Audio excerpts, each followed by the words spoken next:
Hello and welcome. I'm here at the Long Island Music Hall of Fame. I'm joined with Isabella and Morgan, and today we'll be interviewing various guests from Long Island, Brooklyn, and Queens. We hope you enjoy the show.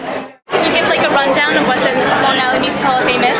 It is a place where the amazing amounts of artists that come from the boroughs and the reaches of Long Island have come from. I've always been a New Yorker. I take this with me wherever I go. If I'm in a room of people and there's one person from Long Island, I seem to gravitate toward that person, and there's a sensibility about this place, and I think that Hall of Fame museum will embody that. I was born on Long Island and worked on Long Island television for many, many, many years, and then I brought him here for a concert one night. She and I have been married and living in Bayville for almost 15 years. I'm a little bit taken aback because obviously I was born in Oklahoma, spent half a lifetime in California, and then moved here. And so to be inducted into the Long Island Music Hall of Fame is truly an honor. And for someone like me from the outside, I think it's unusual. I think I may be the only guy, I'm not sure. That's true. But I'm doing a solo album next year, and all the songs will be inspired by New York and Long Island themes. It's made a big difference. What's my connection to Long Island? Well, I was born here. That's where I started playing music, started writing songs, being in bands.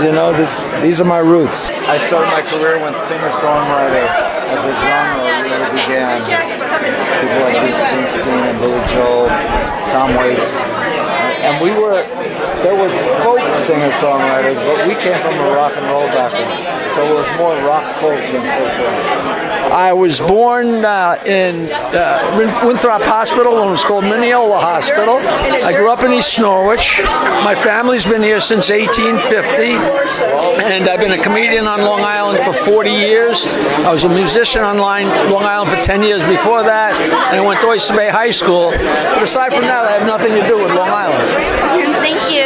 Who was my favorite of all my career singers? Wow, that's a tough one. Let's see. I'll have to start. I loved Elvis. I'm not going to be able to, you can't push me against the wall. I love them. Elvis, the Everly Brothers, Chuck Berry. I love Bruno Mars. I love what he's doing today. So the answer is really, you go with the flow. And as things change, as people change, as society changes, my audience change, I change with them. And I guess that's why I'm still here today. Yeah? But I love them all. But if you insist on one, who would I say? I'd probably have to say John Lennon. I like John Lennon. And Paul. I like the Beatles. What inspired me? Well, hey, it goes back from the beginning, from hip-hop. Started in the streets in the Bronx, the Boogie Down Bronx. One thing led to another. I always wanted to be a DJ, and the rest is history. You catch me on BLS every Saturday night at 11 o'clock. I'm part of a group that comes out of Long Island, Roosevelt, in the Rock and Roll Hall of Fame, named Public Enemy. I'm here tonight to induct Eric in Paris of EPMD. What inspired you into music? Cousin Brucey on WABC. Thank you. How did you get the name? Well, before we were famous, we wanted to make sure if we did become famous, that we would have our name in it. So EPMD stands for Eric, my partner, Parish. And then when you get into business, you want to make money, so making dollars. Eric and Parish making dollars. Thank you. The group actually started in my basement. Yeah, we were just high school kids in school. We used to make music kind of like on the lunch tables. We'd write and make beats banging on the tables. I was the DJ in the community, and Eric was one of the rappers, and he would come by my house all the time. And then we said, yo, let's try to make a record when we were like 15.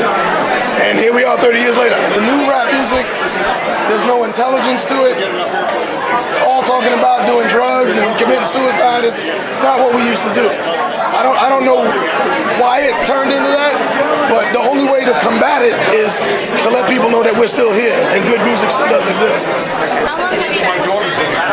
Well, so I was with Shot It Up for 14 years, but then I've had Bowser's Rock and Roll Party since 1987.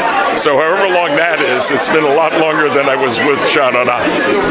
But yeah, there's 14 years with Sha-Na-Na were great. As you go, your tastes are going to change, and you're going to change a bit. You're going to learn a bit more, and you can start using those tools, you know.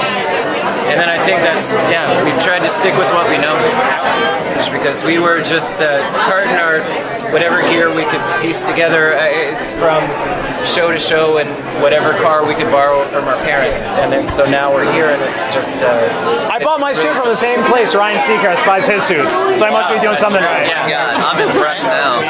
It's a giant change. I didn't know that until now. I don't even know how to react. I don't know if we can hang out anymore, actually. Yeah. You're a little too fancy for me.